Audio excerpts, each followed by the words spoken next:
Good, everybody? I'm Brandon. Today I'm about to do another video from What Culture Wrestling. These are the ups and downs from WWE Survivor Series 2019. Y'all requested it. Don't trip, you know. I got y'all. Y'all know I'm excited for this.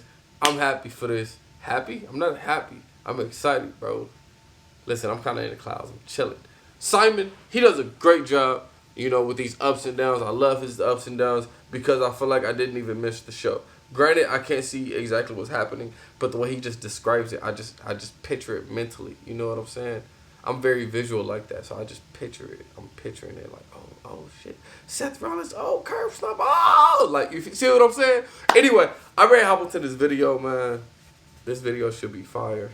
These are the ups and downs. Let's go.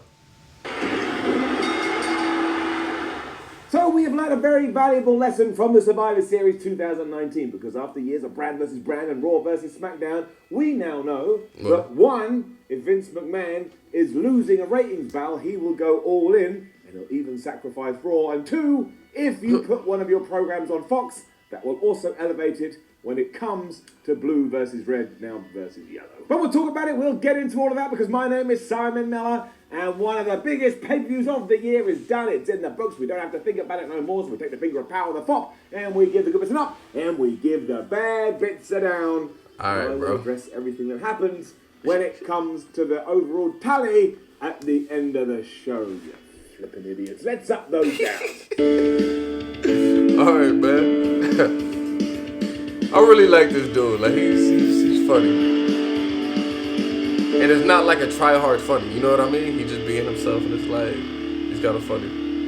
The pre-show kind of quirky, was absolutely nuts. nerdy, you know what I'm saying? Just popped up from nowhere, because as well as the triple threat match, we also had an inter-brand tag team battle royal, which was just strange, and we had a cruiserweight encounter. But I tell you this, it almost seemed like a lot was going on ago when we did have a pre-show, and WWE went, we don't care about the pre-show. And Xavier Woods had to come out reminding everyone that there even was a pre-show.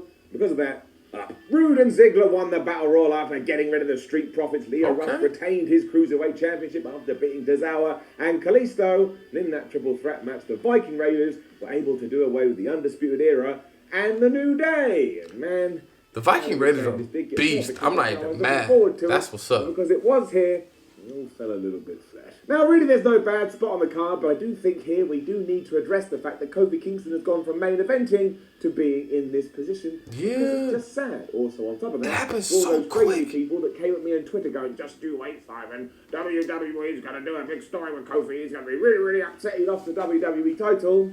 That has not happened. So now, within the world of the narrative, Kingston just lost, got his ass absolutely whooped by Brock Lesnar.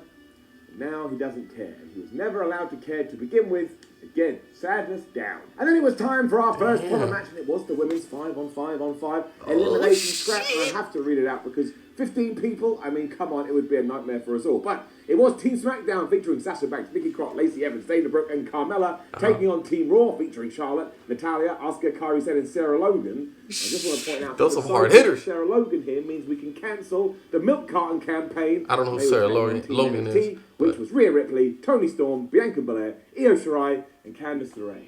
My word. But the interesting twist, and I hadn't really thought about this, was that because there were three teams, this was fought under triple threat rules. That did make it quite interesting. And we also saw Team NXT come up with an idea that was part heelish, part quite clever, but part also really, really, really, really, really dumb when you take a step back and think about it. Why? Well, because at one point it did seem like Io Shirai and Candice LeRae had been injured. It was quite clear this was a work because they were helped to the back, just like being lifted up and dragged over somebody else's shoulder. And when a wrestler actually goes down with an injury, well, that's stretchers and paramedics, and you just get a feeling in the air. So they were either lying or had amazing powers of recovery, because when we went down to the last two, which was Sasha Banks and Rhea Ripley, these two reappeared, and it was their reappearance that allowed Rhea Ripley to hit the riptide and get the 1, 2, 3. Because I'm a wrestling nerd, because I'm a wrestling mark, I straight away went, wait a minute. So NXT decided to sacrifice two of their competitors on the off chance that one of them made it down to the final two. I mean, that is just a really bad idea all around. It could have gone very wrong. I mean, you're lucky that it didn't, but still. Outside of that, I will run down everything else that happened, but I do need my notes, which is a rarity, but it was kind of like a car crash. So much was happening, my eyes started to bleed. But Belair pinned Cross and got rid of Logan after a 450 splash. Flair beat Carmella with natural selection. Banks pinned Kyrie after a Meteora. Oscar got rid of Brooke by kicking her in the face.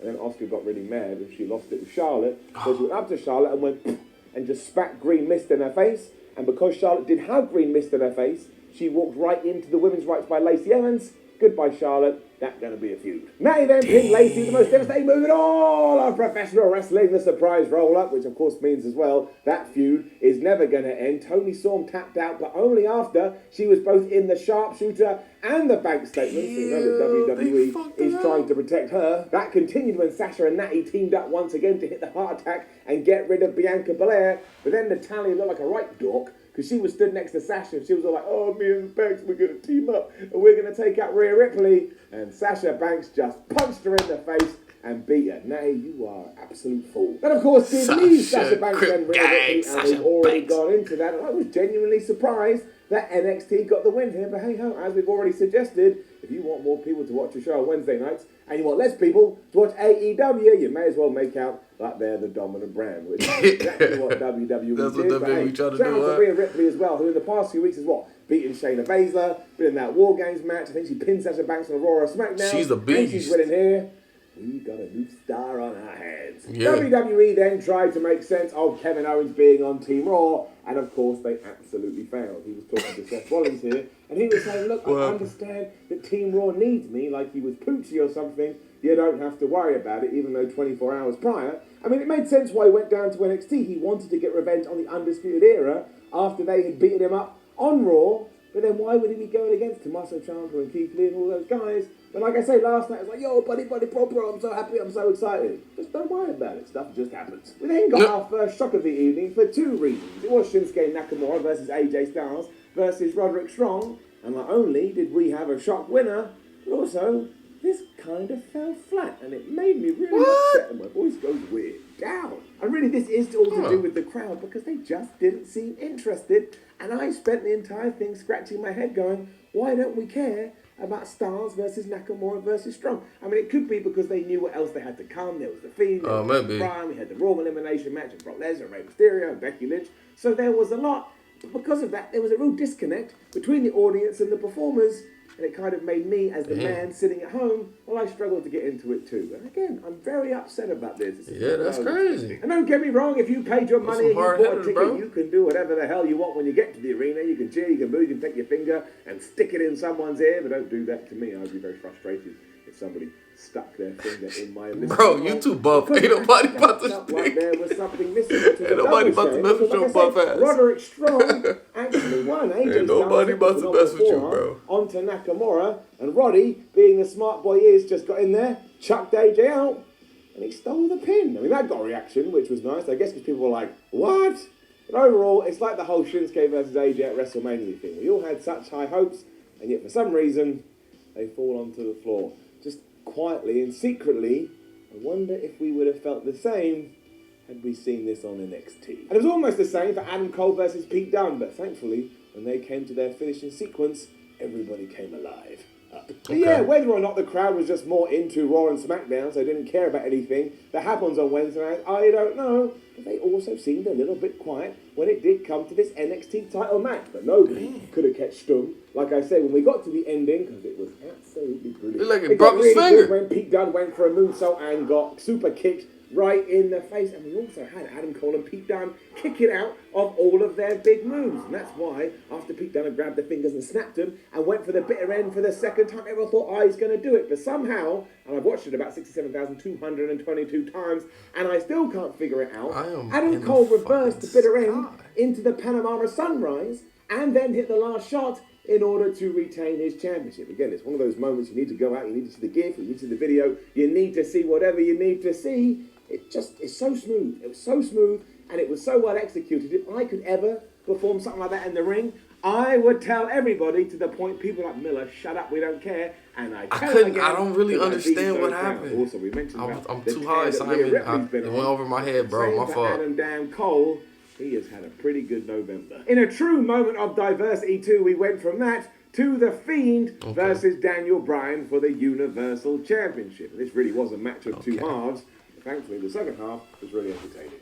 The issue first was that we have decided that when we do these Fiend matches and he's in control, he has to go really, really slowly. And I don't understand that. I've seen old Bray Wyatt matches, and I know for a guy his size, he's actually quite quick, and he's got some pace to him. So why do we have to go really, really slowly? We don't. As soon as Daniel Bryan started to make his comeback, though, all of a sudden, we had some fire lit under the ring, because not only did he hit 2 sets of yes kicks, as the fans went absolutely crazy, but he embraced the yes chants once again, and he hit the Fiend with his running knee. Daniel Bryan going back good. My grandma watched wrestling. She'd bite too, but unfortunately she passed away a few years ago. That is true. I regret saying that. But it wasn't, and the Fiend kicked out at around about 2.7. I was digging this super hard. I regret saying that. Take it back, start again. But I was digging this super hard too, especially when Daniel Bryan was on the top rope. He had a mandible claw stuck into his mouth, but he reversed it into an armbar. It genuinely seemed like Daniel was going to take this one. But hey, look, it did indeed end when Wyatt got the second mandible claw onto Bryan, but this time in the middle of the ring, and was able to hold his shoulders down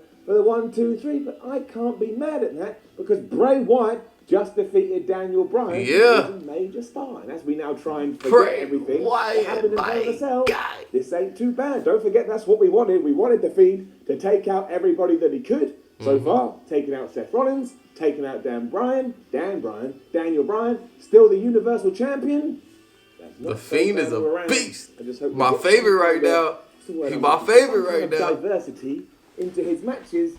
Is that weird? I was like, this ain't really working this time. Rey Mysterio then cut Rey Mysterio. He's going to destroy I hope he got his ass beat. He's going to do it with a fight. And I realized I'm sorry, Ray. I love Rey Mysterio. But I just want Brock Lesnar to beat his son up. That'll be hilarious. But he's now telling his offspring, when these things happen, child of mine, don't worry about getting a weapon and trying to mutilate somebody. That's what I will do. And we will get to that in a second, because first off, we had to have the 5-on-5-on-5 elimination match for the men. And once again, they had a really good time with this too. I've said it before, and I'll say it again. WWE is very good when they chuck a load of guys into a ring and let them go crazy. Give it up. Okay. And the Moats return to make it easier for all, because it was Seth Rollins, Randy Orton, Ricochet, Kevin Owens, and Drew McIntyre. That's Team Raw. Taking on Roman Reigns, Braun Strowman, Ali, Shorty G, and King Corbin. That's Team SmackDown. Taking on Damian Priest, Tommaso Ciampa, Walter, Matt Riddle, and Keith Lee. It didn't start off great, because everybody was really pissed that Drew McIntyre Claymore kicked Walter right in the face, and it meant that he was the first person to be eliminated. That didn't surprise me, because Walter has made no bones about it. He doesn't want to be on the main roster. And I bet as soon as Vinnie Mac heard that, he was like, well, then he ain't going to be able to do anything, pal. We still got to see him and Drew absolutely chop the shit out of each other. That was a good impression. The noises that Walter was able to make with his hand, ricocheting, no pun intended, off Drew's chest, was absolutely disgusting. And just to catch you up, in case you don't know, Shorty G was pinned by Owens after a frog splash. So, man, that new name really working out for the old Shorty G. Ciampa pinned Kevin after an EDT. Orton bested Priest after an RKO. Matt Riddle dispatched a Randy Orton after a step. Moving all of sports entertainment, the surprise roll-up. But then Corbin pinned Riddle, and that took away any momentum that Riddle had got from pinning Randy Orton and put it in the bin. Braun Strowman was out next after he got Claymore kicked on the outside and got counted out. And that's where we have to introduce, not really a new segment, but something's about to happen now, because Miller is going to go on a rant. Because this was crap. I am genuinely so bored of WWE not being able to make up their mind with what they want to do with Braun Strowman. Clearly the thinking here was, well, we don't really want to pin Braun Strowman and we don't want him to tap out because he's a big guy. So instead, we'll just have him counted out. What did we do a few weeks ago at Crown Jewel? Well, we had to have Tyson Fury win because he's a celebrity. But like Braun Strowman, he can't lose, can't be pinned, can't be submitted. So we'll just have him counted out. And then even if you throw back to a couple of years ago, because that's how long it's been going on, and we remember the Elimination Chamber, it was, oh, well, we don't want Braun Strowman to lose, we want him to look strong, he's a big guy, come on Braun. But oh, we got Roman Reigns, and Roman Reigns is a project right now, so all we'll do is Braun Strowman will beat everyone, but then when push comes to shove, he'll be beaten by Roman Reigns. You cannot simultaneously have a guy that you want to push, but there's also the guy that always comes close and never gets there. It becomes really boring. And I know there's no need for anyone to get so worked up about pro wrestling, but I watch it and I was just like, what even is Braun Strowman now? His accolade, his biggest accolade, is the fact that he won the tag team championships with a 10-year-old. Down. Anyway, calm down. Don't talk about my boy Braun, man. We're losing our hair. Tony Baldy then pinned Ricochet after the end of days. Rollins popped up and got rid of Ali. After the stomp, Roman did the same with a spear onto Drew. And then Corbin only got eliminated because he pissed off Roman Reigns meaning he got speared, and then Tommaso Ciampa took advantage of that, and he was able to get the pin. Rollins then finally got back on top when he got rid of Tommaso Ciampa after Tommaso had been speared, and then eventually got curb stomped too. Then everything got super awesome, and again, credit to all of this because it was fun from start to finish. But Keith Lee, the person that should be the future of all of professional wrestling, actually eliminated Seth Rollins after his modified jackhammer. Nigel McGuinness sold this perfectly, by the way. We should probably put Nigel McGuinness on the main roster yesterday, and I couldn't believe it. And also because it meant the final to win this match was Roman Reigns taking on Keith Lee. You know, sometimes I go to sleep at night, and I've dreamt about this match, and here on November the 25th, 24th, whatever it is, my dreams are coming true. And even though this would be bad news to me, did he beat Roman Reigns? We're going to talk about it at the end. I still want NXT to win. Did my big homie beat Roman Reigns? Keith Lee is a damn hero, but unfortunately that's not what happened. Reigns kicked out of the Spirit Bomb, which honestly looked like a 3 count, but it wasn't. And after the spear, Keith Lee went down, and Roman Reigns was able to get the win for us. They fucking love Roman, bro. The 2 fist pumped afterwards. Roman Reigns is the fucking man. Keith Lee, especially if you didn't know who he was before all of this, it was a genuinely good time. But I was at a party watching this. I do like it when WWE puts on these kind of matches. Which was kind of true for what followed next, but I did have mixed emotions. Beat his son ass, bro. Divided me from a kayfabe point of view and a non-kayfabe. I want Rey Mysterio to win, though. I'll be honest. For their WWE title. Rey Mysterio got to win. In terms of the match itself, I thought it was absolutely. Because he's been getting bullied this whole time, so he got to win. Lesnar boxes, because Brock was on top at the start, and he was I just want Brock Lesnar to beat his son ass, just a little bit, bro. Just a little bit. Lightsaber. But then from nowhere, Dominic appeared and he had a white towel. Somebody should have said to him, dude, it's a no-holds-barred match. Unless you're coming to wipe the sweat off Brock's head, you're wasting your time. But instead, he served as a distraction because Rey Mysterio then booted Brock Lesnar in the balls. Dominic went, well, if my dad's doing it, I'm going to do it too. He got booted in the balls again. And all of a sudden, it actually seemed like Rey Mysterio was going to win. We had a double 619, a frog splash from Dominic, and a frog splash from Rey. Oh, that's fire! Such a close near fall, I actually thought WWE was going to pull the trigger. And I wasn't alone, because the live crowd absolutely lost their flip too. Unfortunately, Dom then scarfed to the top rope where he got caught by Brock Lesnar and German suplex right into hell. And Rey Mysterio jumped off the other corner. He also got caught. He got F5. He got pinned. 1, 2, 3. Brock Lesnar is still your WWE champion. Now, this was an absolute hoop, so it gets it. Hey, they had a cute moment, though. That shit was tight. Really deflated. There was such a nice story to tell here about Rey. That's why they deflated your hopes. To vanquish this beast.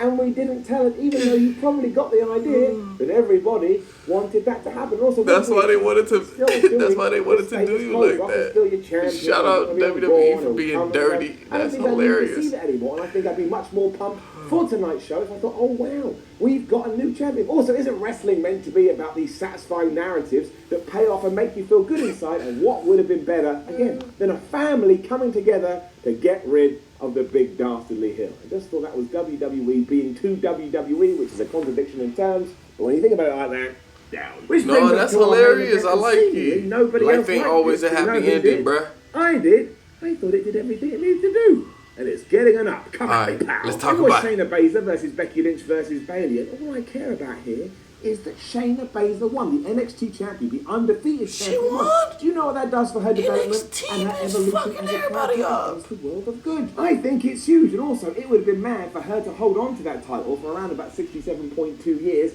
and then lost here because you would have deflated her like a balloon pop. And the only real criticism I had is that she defeated Bayley and not Becky Lynch for reasons I've made clear. You ain't beating Becky, bitch. On What Culture Wrestling. But yes, Bayley ain't no beating Becky, bitch. Elbow, but all right, let me stop. Landed in the Kirifuda clutch, and nobody gets out of that. And the SmackDown Women's Champ tapped out to the NXT Women's Champ. As mentioned, I think if she had done that to Becky, it would have just blown everybody's minds, and I want that from my professional wrestling, but we still did okay here, because I think we planted the seeds for a WrestleMania 36 match between Becky Lynch and Shayna Baszler, and that is what I want from my life, especially because afterwards, as Baszler was celebrating, Lynch absolutely lost her rag, and she chucked Shayna through a table, which when we finished with Becky going, oh, I'm the champion. I can't do Irish. And so, yeah, you could probably argue maybe the match structure was a bit off and we could have reordered it, but who cares? Especially because the women main evented another pay-per-view and no one's really talking about that. And it's good because it means we've got to a point in this crazy thing we call life and women can main event a pay-per-view. Yeah. And it's just normal. and it's okay. And that shit is the fire. booking, that gets 2 thumbs up for me. But for the record, I think they should have ended it last. To me, Shayna Baszler being the last thing you saw, absolutely brilliant. A big Shayna Baszler fan.